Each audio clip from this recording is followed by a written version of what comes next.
Alors, aujourd'hui, on m'a demandé d'essayer de vous faire comprendre pour le bac la carte des pôles et des flux de la mondialisation afin que vous puissiez la retranscrire le plus simplement possible sur votre copie de bac.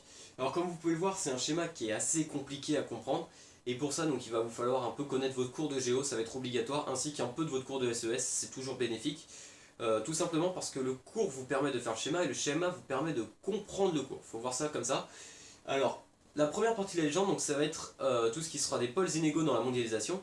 Et on commence directement par les pôles centraux de la mondialisation. Donc, c'est vraiment ce qui va être toute l'articulation de votre schéma. Donc, ça va être ces trois pôles. Donc, ce sera les pays, entre guillemets pays, plutôt régions, on va dire, de la triade.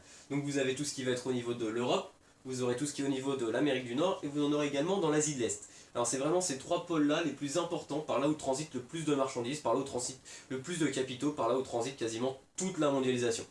Euh, Accompagné de ça, donc vous avez les pôles secondaires qui donc favorisés par la mondialisation, si on suit bien si on suit la légende. C'est tout simplement tous les petits points jaunes que vous voyez là, donc il y en a là, il y en a là, donc au Mexique, en Amérique du Sud, en Afrique du Sud, donc en Afrique au Brésil, pardon, au Moyen-Orient, Inde, voilà, vous savez lire. Le petit moyen mnémotechnique que j'ai, c'est tout simplement qu'on regarde le nom des pays, donc vous voyez, Brésil, Russie, Inde, Afrique du Sud. Donc ça vous fait penser à quoi? Moi ça me fait penser aux pays des BRICS, donc les BRICS, les pays en cours de développement. Donc Brésil, Russie, Inde, Chine et le S pour South Africa, donc Afrique du Sud. Sauf que vous pouvez remarquer que là il n'y aura pas la Chine. Donc il faudra penser quand vous referez votre copie. Mais en gros ça fait penser aux BRICS. Sauf que vous allez me dire, sur notre carte par exemple, dans les BRICS il n'y a pas le Moyen-Orient, il n'y a pas l'Indonésie et il n'y a pas le Mexique.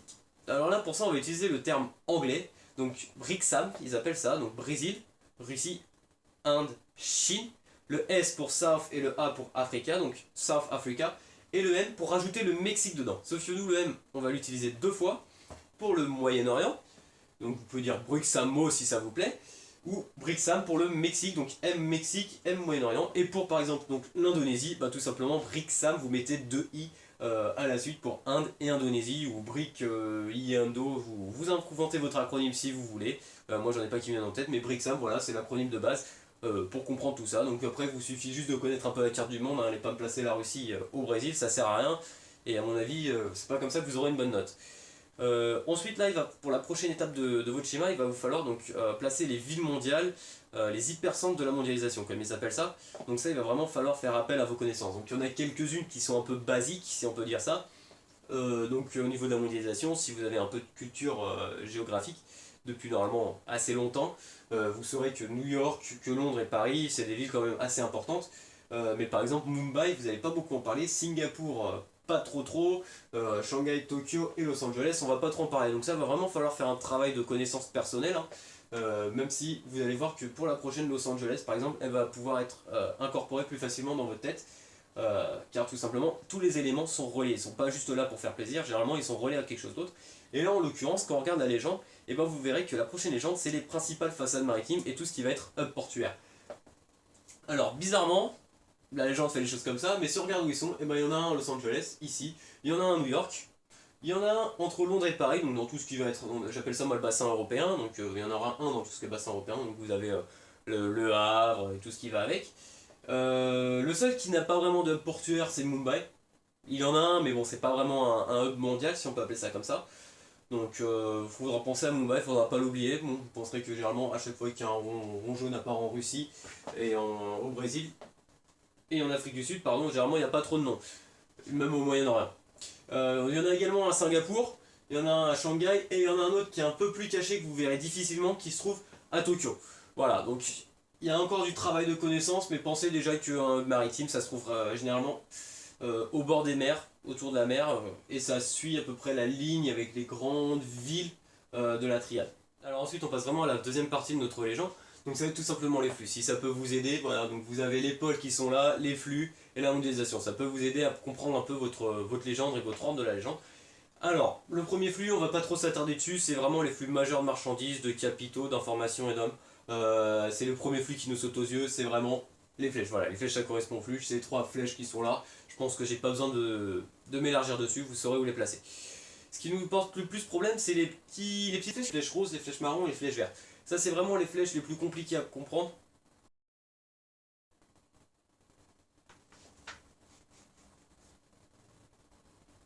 S'il te plaît. Voilà. Donc ça, ça c'est vraiment les trois petites flèches les plus compliquées à comprendre, tout simplement parce qu'elles ont chacun une définition différente. Alors, la première flèche, c'est pour les autres flux de marchandises, donc les matières premières et les produits manufacturés. Donc ce sera tout ce qui va être flèche verte. Faut que vous pensiez dans votre tête, qu'est-ce qu'une matière première? Une matière première, par exemple, c'est le pétrole. Le pétrole, où c'est qu'on en trouve? En Afrique. Donc l'Afrique, elle est là, boum, elle envoie en Europe. Pareil ici, vous voyez, les produits manufacturés, c'est quoi? Vous prenez n'importe quel objet en plastique, vous pensez Made in China, boum, ça part, hop, donc ça part plutôt d'Indonésie, hein, pas vraiment de Chine, mais c'est moins mnémotechnique. Hop, d'Indonésie, ça part en Asie de l'Est. Ici, pareil, bon, il n'y a pas vraiment de matière première et tout, mais ça part, Généralement, ça part du nord vers le sud, vous pouvez en être sûr. Après, petite autre astuce pour savoir comment faire, si vous regardez, il y a des flèches, elles font un aller-retour.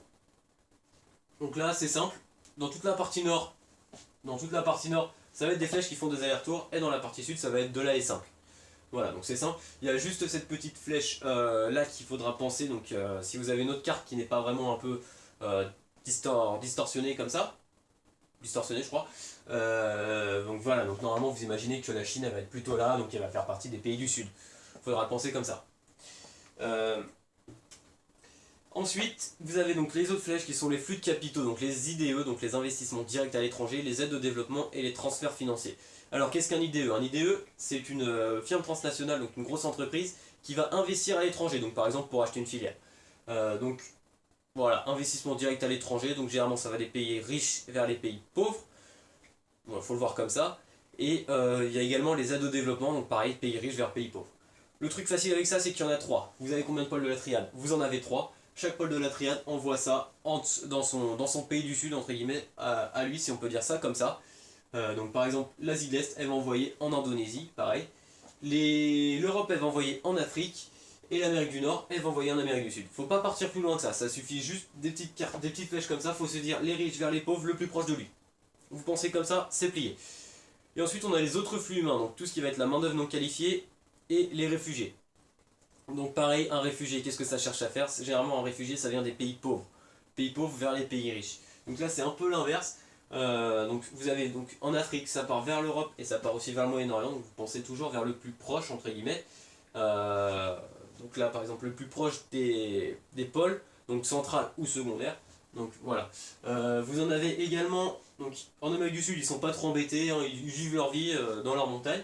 Au Mexique, vous pensez qu'il y en a toujours du Mexique vers l'Amérique du Nord, donc vous pensez au mur de Donald Trump, hein. C'est un peu la cause principale.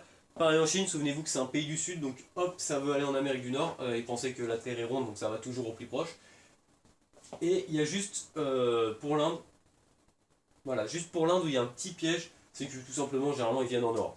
Ensuite, il va falloir faire appel à votre cours de SES pour la deuxième partie donc, de ce plan, pour la deuxième petite sous-partie, pardon.